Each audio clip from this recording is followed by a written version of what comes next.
அன்று தொலைவில் ஒரு மலை, தூரத்தில் ஒரு மலை நிற்குது. ஒரு பழமையான கற்களான குறுக்கு. ஹல்லேலூயா! கடவுள் உலகத்தை இவ்வளவு காதலித்ததால் அவர் தனது ஒரே மகனை அளித்தார். அவரில் நம்பும் யாரும் அழிவதில்லை, ஆனால் எப்போதும் வாழும் வாழ்க்கையை பெறுவார்கள். வணக்கம் அன்புள்ள பார்வையாளர்களே, என் பெயர் துகுகா ஜமுன்யாவா மற்றும் நீங்கள் இயேசு கிறிஸ்துவின் குறுக்கு மற்றும் உங்கள் நிகழ்ச்சிக்கு வரவேற்கிறோம். சில வாரங்களாக நாங்கள் சிலை வழிபாட்டுடன் தொடர்புடைய பிரச்சனைகளை மட்டுமே பார்த்துள்ளோம். அப்படி என்றால் நாங்கள் சிலை வழிபாட்டின் தோற்றம் என்ன என்பதை பார்த்தோம். அதுக்கப்புறம் ஒரு வாரம் அல்லது 2 வாரங்களுக்கு முன்பு நாங்கள் கை செய்த கடவுள்கள் என்ற தலைப்பை பார்த்தோம். கடவுள் அல்ல. இப்போது அந்த தலைப்பு தெளிவாக பலரின் மனதில் ஒரு தாக்கத்தை ஏற்படுத்தியது. நமக்கு பல கருத்துக்கள் வந்தன. அந்த பற்றிய கருத்துக்களின் எண்ணிக்கை மிகவும் அதிகமாக இருந்தது. பலர் எங்களுடன் பேச விரும்பினர், எங்களுக்கு வாட்ஸ்அப் செய்திகளை அனுப்பினர். ஆனால் குறிப்பிட்ட ஒன்று, அது வழிபாட்டு செயல்கள். இது இன்று நிகழ்ச்சியின் அடிப்படையை உருவாக்கும் என்று நாங்கள் விவாதிக்கிறோம். ஏனெனில் இப்போது நாங்கள் பார்க்க போறோம், இயேசு மத்திற்கும் போதுமானவர் அல்லது இயேசு மற்றும் எதுவும் இல்லை. நீங்கள் இயேசுவை பெற்றால் நீங்கள் வேறு எதுவும் தேவையில்லை. நீங்கள் இயேசுவை பெற்றால் நீங்கள் வேறு எதுவும் தேவையில்லை. இது இயேசு மற்றும் ஏதோ ஒன்றல்ல, அல்லது இயேசு மற்றும் ஏதோ ஒன்றும் அல்ல. இது இயேசு மற்றும் எதுவும் இல்லை. இயேசு தான் நீங்கள் தேவைப்படும் அனைத்தும். நீங்கள் இயேசுவை பெற்றால் நீங்கள் அனைத்தும் பெற்றதாகவும். இன்றைய நிகழ்ச்சியில் இதை பார்க்க போகிறோம். மேலும் கொலோசேயர் புத்தகத்தையும் பார்க்கிறோம். நாங்கள் தொடரும் முன் ஒரு பிரார்த்தனை சொல்வோம். எங்கள் அப்பா மற்றும் எங்கள் கடவுள், உங்கள் அன்புக்கு நன்றி சொல்ல விரும்புகிறோம். உங்கள் அன்பு எங்களை மீண்டும் உங்களிடம் கொண்டு வர உங்கள் உயிரை தியாகம் செய்ய வைத்தது. அப்பா, எங்கள் நன்றி ஏற்றுக்கொள்ளுங்கள். இயேசு பேரில் உங்கள் வார்த்தையை, சுதந்திரத்தின் முழுமையான சட்டத்தை நாம் பார்க்கும்போது எங்கள் கண்களை திறக்கவும், எங்கள் இதயங்களை திறக்கவும் அப்பா நீங்கள் உதவுமாறு கேட்கிறோம். உங்கள் வார்த்தையிலிருந்து அற்புதமான விஷயங்களை காண உதவுங்கள் அப்பா. எங்களுக்கு உதவுங்கள். நாம் இயேசுவை பெற்றால், கிறிஸ்துவை பெற்றால் நாம் அனைத்தும் பெற்றதாகும். முழுமையுடன் சேர்ந்து சர்வ வல்லமை உள்ள கடவுளின் இயேசுவின் நாமத்தில் நாங்கள் பிரார்த்திக்கிறோம். ஓ ஆண்டவரே, பலர் மாயவாதத்தின் ஆவிகளின் பிடியில் இருந்து விடுதலை பெறுவார்கள். அவர்கள் ஒரே உண்மையான கடவுளான இயேசு கிறிஸ்துவை அறிந்து அவரை முழு இதயத்துடன் சேவை செய்வார்கள். இயேசுவின் பேரில் நாங்கள் பிரார்த்திக்கிறோம். ஆமென். ஆகவே நான் இது வாசிப்பதன் மூலம் தொடங்க போகிறேன். இது குறிப்பாக சுவாரஸ்யமாக உள்ளது. நீண்டது நான் பெற்ற வாட்ஸ்அப் செய்தி.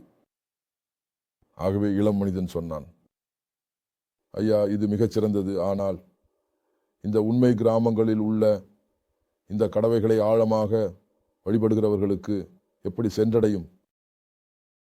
அவர்கள் மின்சாரமாக சக்தி வாய்ந்தவர்களாகவும் ஆர்வமுள்ளவர்களாகவும் இல்லை.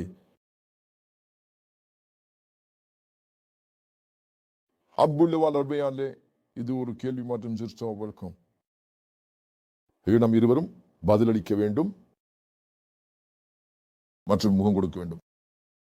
நம்ம பூமியில கடைசி மூச்சு விடுவதற்கு முன்பு நீங்க பாருங்க, மார்க் அத்தியாயம் 16 பதிவு 15, இயேசு நம்மில் ஒவ்வொருவருக்கும் கூறினார், எல்லா உலகத்திற்கும் சென்று ஒவ்வொரு உயிரினத்திற்கும் கிறிஸ்தவ செய்தியை பிரீச் செய்யுங்கள். அது ஒரு தெய்வீக உத்தியாகும். அது ஒரு தெய்வீக கட்டளை.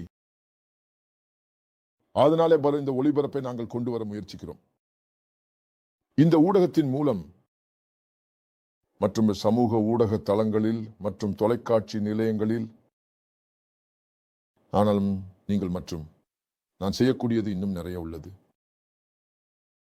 உதாரணமாக, நீங்கள் மற்றும் நான் எங்கள் உள்ளூர் பகுதிகளில் வாழ்கிறோம். நீங்கள் எங்கு வாழ்ந்தாலும் இதை சமூக ஊடகங்களில் ஒளிபரப்புவது போதுமானது அல்ல. மக்களை அழைப்பது போதுமானது அல்ல. ஆமா, இது மிகச் சிறந்தது, இது அற்புதமானது மற்றும் இந்த செய்தியை பகிர்வதற்காக எங்களுடன் உங்கள் கூட்டாண்மைக்கு நாங்கள் உங்களை நேசிக்கிறோம் மற்றும் ஆசீர்வதிக்கிறோம். ஆனால் நீங்கள் மற்றும் நான் ஒருபடி மேலே செல்ல வேண்டும். நீங்கள் மற்றும் நான் தெருக்களில் செல்ல வேண்டும்.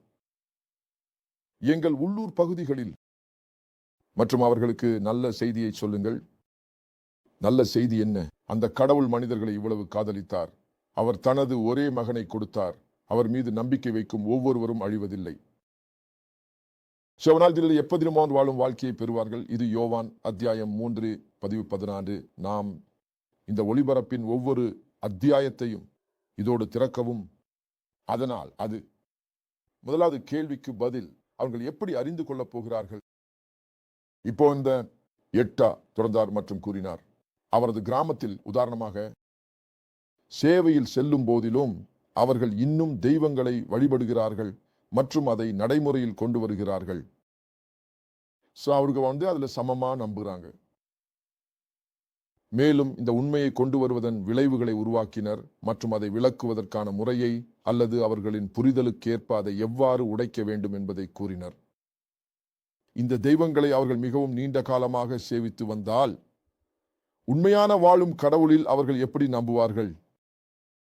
சிலர் இதை பெற்றுக்கொண்டனர் மற்றும் இந்த தெய்வங்கள் ஒரு தலைமுறையிலிருந்து மற்ற தலைமுறைக்கு மாற்றப்படக்கூடியவை. குறிப்பாக இது உங்கள் வரிசை வந்தால் குடும்பத்தில் அல்லது குலத்திலே மிக முதியவராக ஆக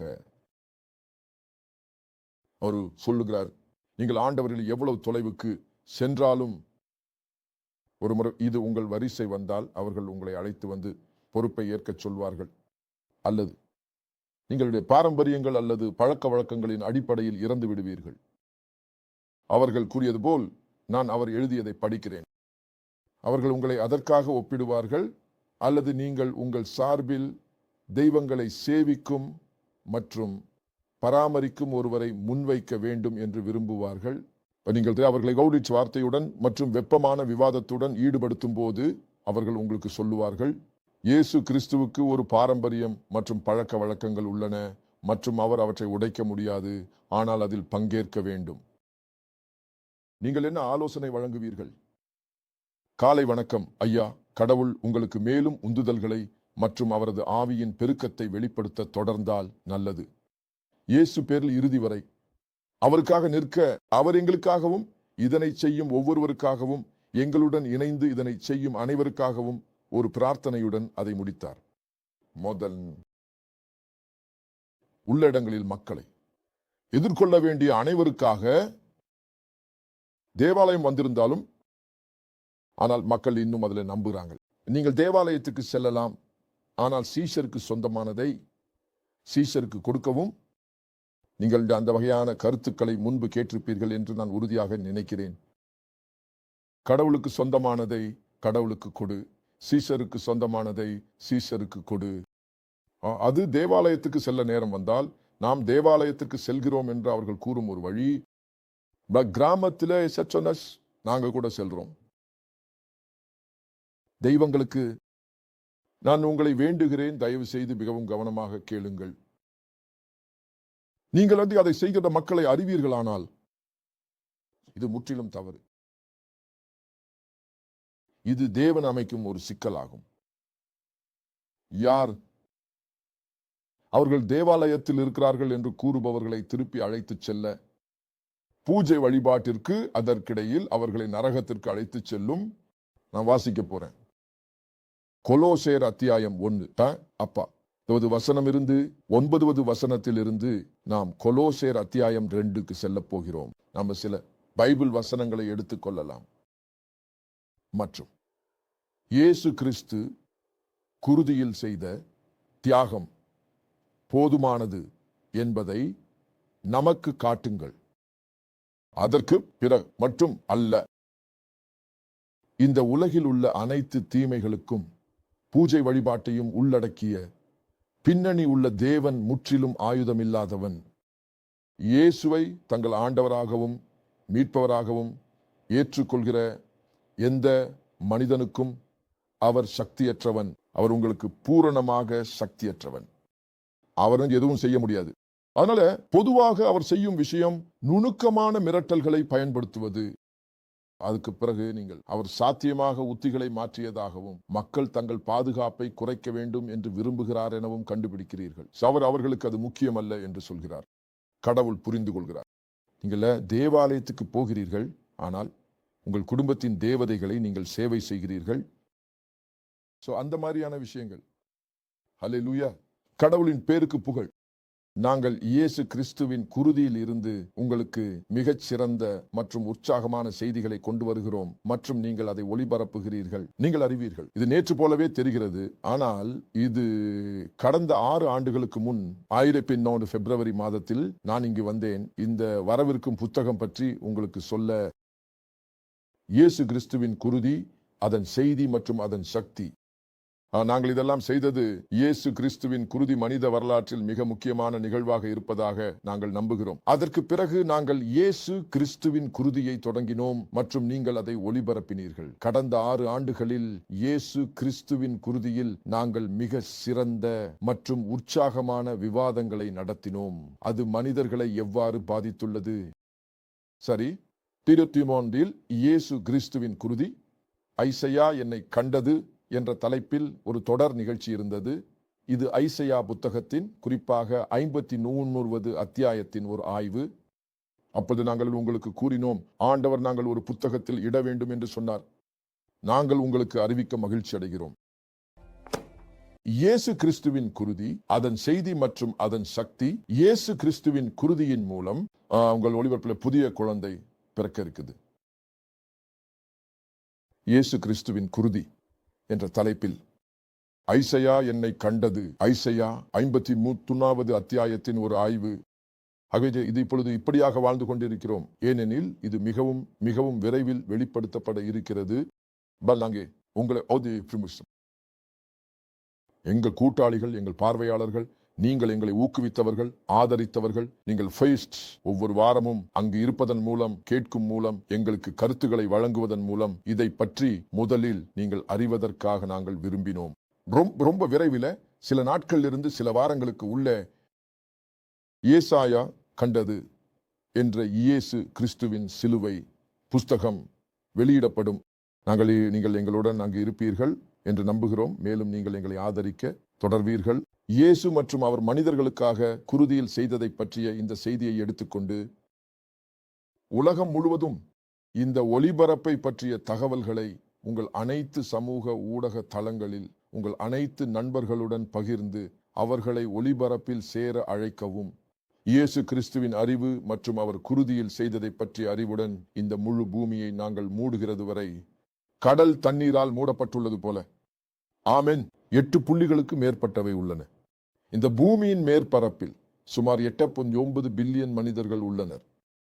இப்ப அந்த எண்ணிக்கையிலிருந்து 60% மேற்பட்டவர்கள் இன்னும் இயேசுவை பற்றிய தகவலை அறியவில்லை. நீங்கள் எங்களுடன் கூட்டாளியாக இருக்கலாம் மற்றும் இந்த ஒளிபரப்பை உலகம் முழுவதும் பகிர்ந்து அவர்களுக்கு இந்த தகவல்களை வழங்கலாம். மிகவும் மிகவும் நன்றி. தொடர்ந்து எங்களை கவனிக்கவும். இந்த புத்தகம் உங்களுக்கு மற்றும் எங்கள் அனைத்து பார்வையாளர்களுக்கும் இயேசுவை நேசிக்கும் மற்றும் அவர் நமக்காக குற்றவாளியாக இருந்ததை நேசிக்கும் புத்தக காதலர்களுக்காக வெளியிடப்படும் நாளில் மேலும் தகவல்களை வழங்குவோம். இன்றைக்கு நான் உங்களை நேசிக்கிறேன்.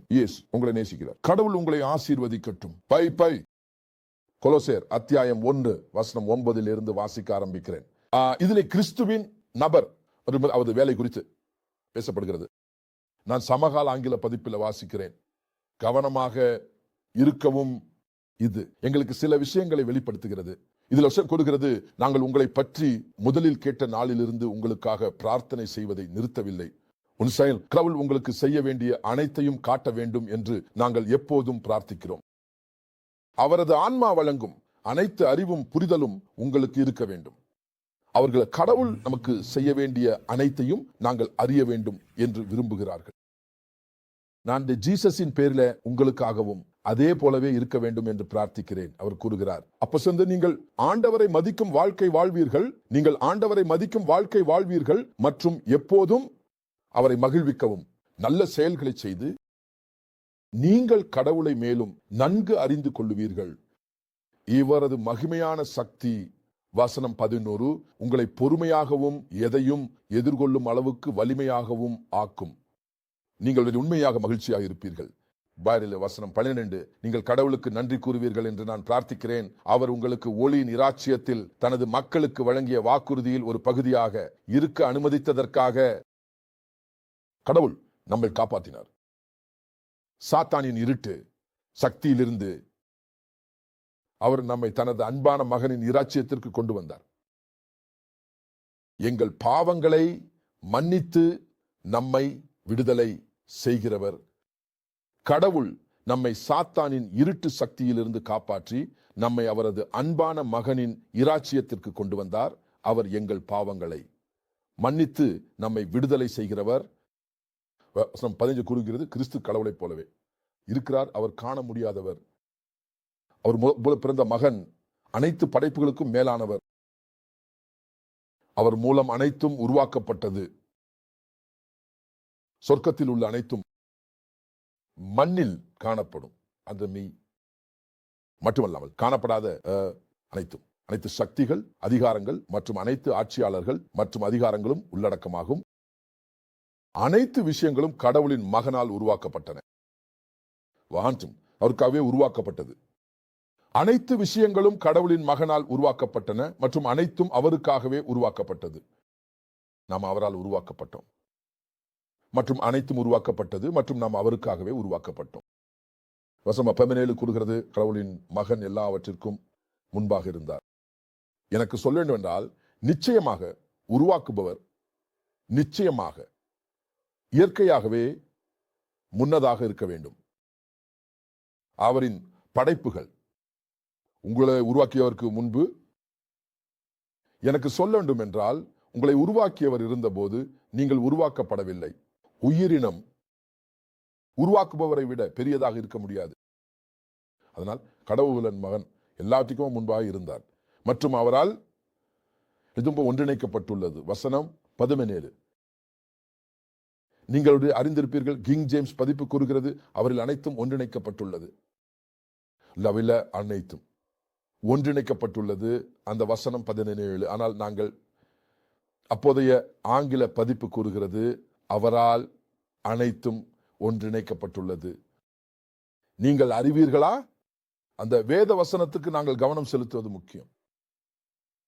அவர் சொல்கிறார், எல்லாத்துக்கும் முன்பாக இருந்தார், மற்ற அனைத்துக்கும் முன்பாக அவரால் அனைத்தும் ஒன்றிணைக்கப்பட்டுள்ளது. நீங்கள் அறிவீர்களா? எல்லாம் நீ மற்றும் நான், என் கண்கள் தங்கள் இடங்களில் உள்ளன, விழுந்து போகவில்லை. அது அவர் என் கண்களை தனது இடங்களில் பிடித்து வைத்திருக்கிறதுக்காகவே என் இதயம் அடிக்குது. என் மூச்சுக்குழல்கள் ஆக்சிஜனை சுவாசித்து கார்பன் டை ஆக்சைடை வெளியேற்றுகிறது என்பது, என் இரத்தம் என் உடலின் வழியாக சுற்றி வருவது என்பது அனைத்தும் அவரால் ஒன்றிணைக்கப்பட்டுள்ளது. அனைத்தும் ஒன்றிணைக்கப்பட்டுள்ளது.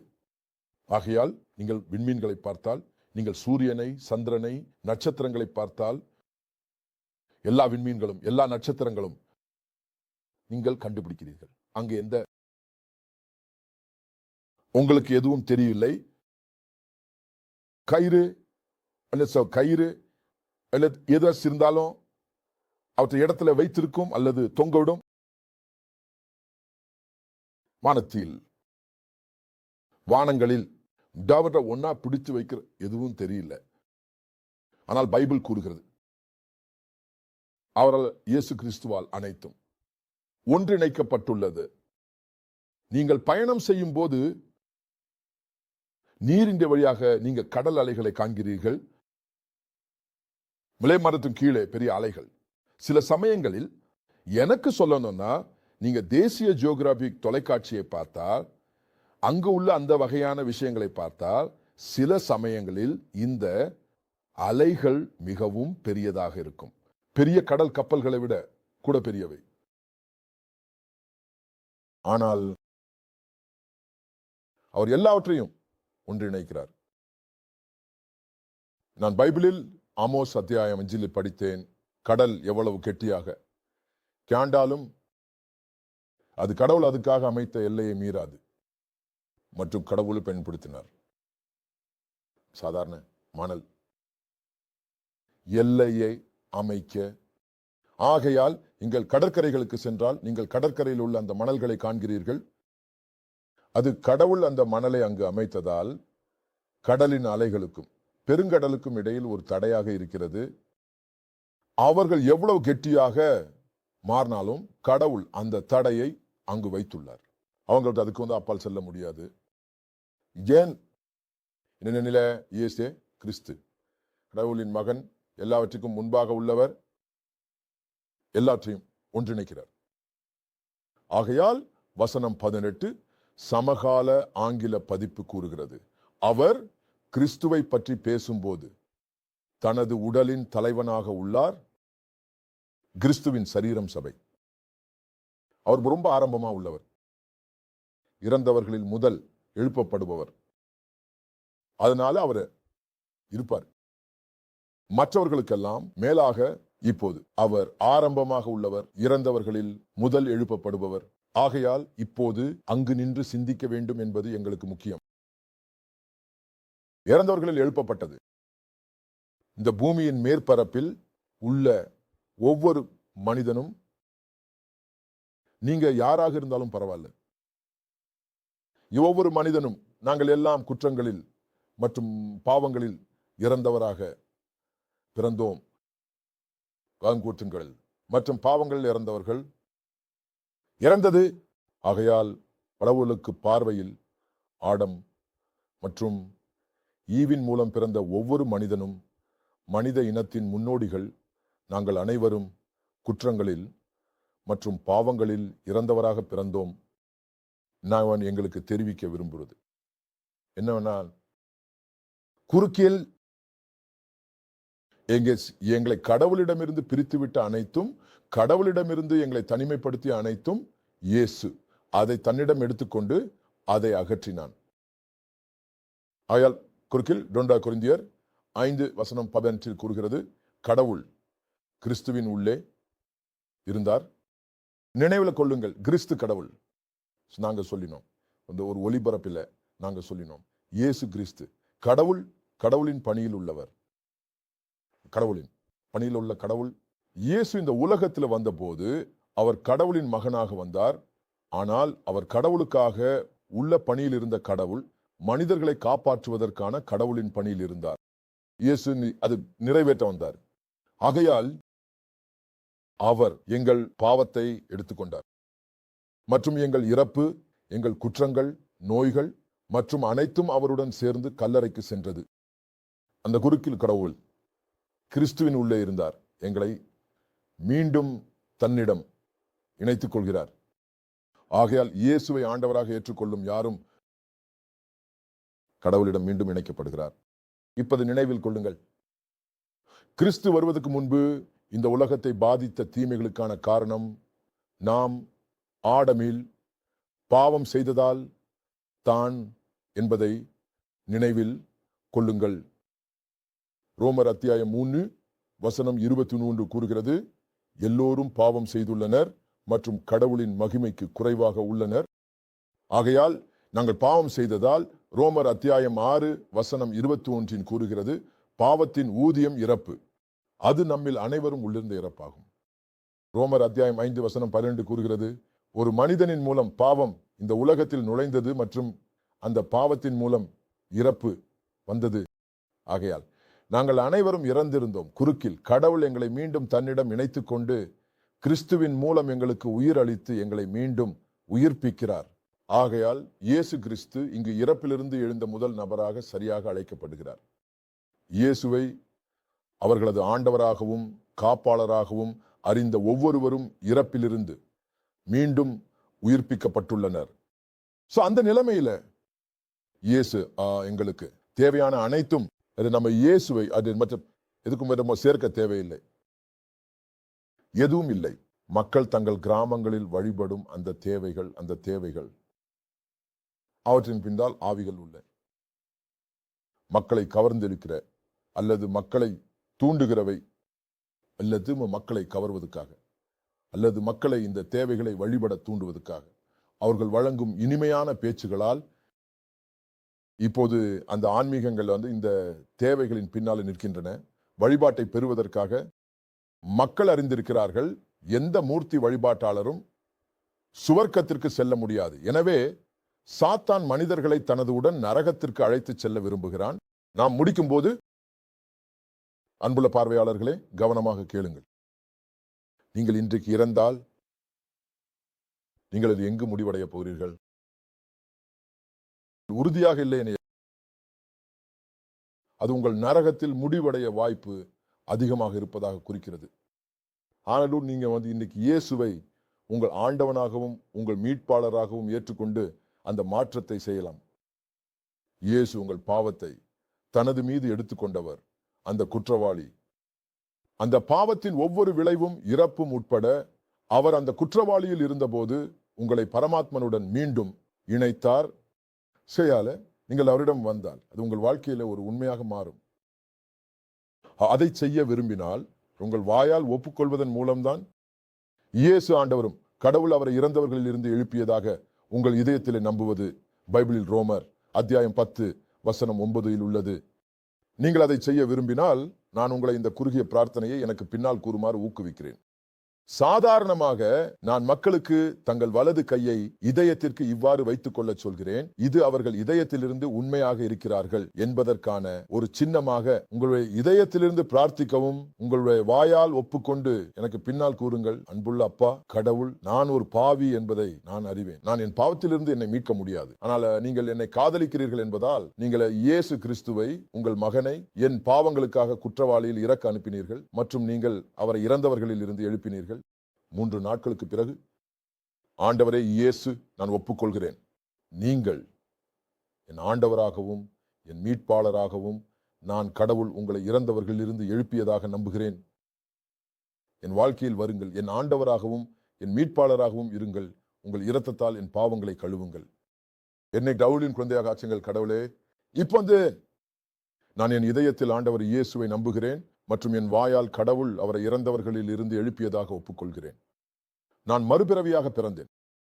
என்னை மீட்கும் பணிக்காக நன்றி இயேசு. ஆமென்.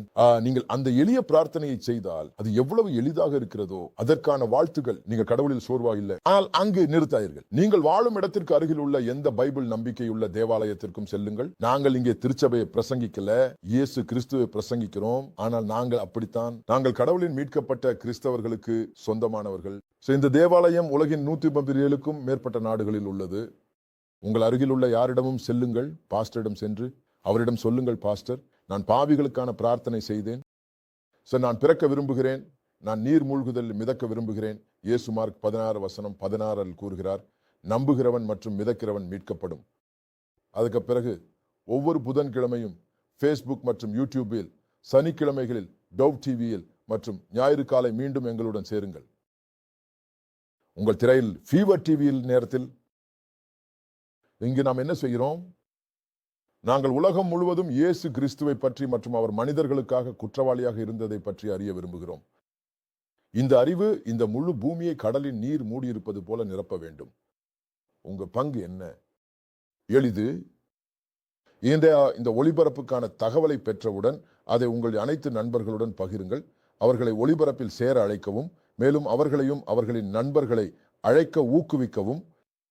நீங்கள் என்ன நடக்குது என்று புரிந்து கொள்ளும் முன் உலகம் முழுவதும் இயேசு கிறிஸ்துவை பற்றி கேள்விப்படுவார்கள் மற்றும் அவர் கற்பூரத்தில் நமக்காக என்ன செய்தார் என்பதை அறிந்து கொள்வார்கள்.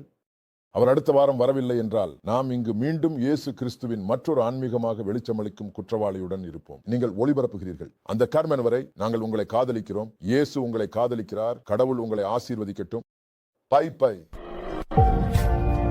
தொலைவில் உள்ள மலை மீது பழையதில் நிற்கிறது.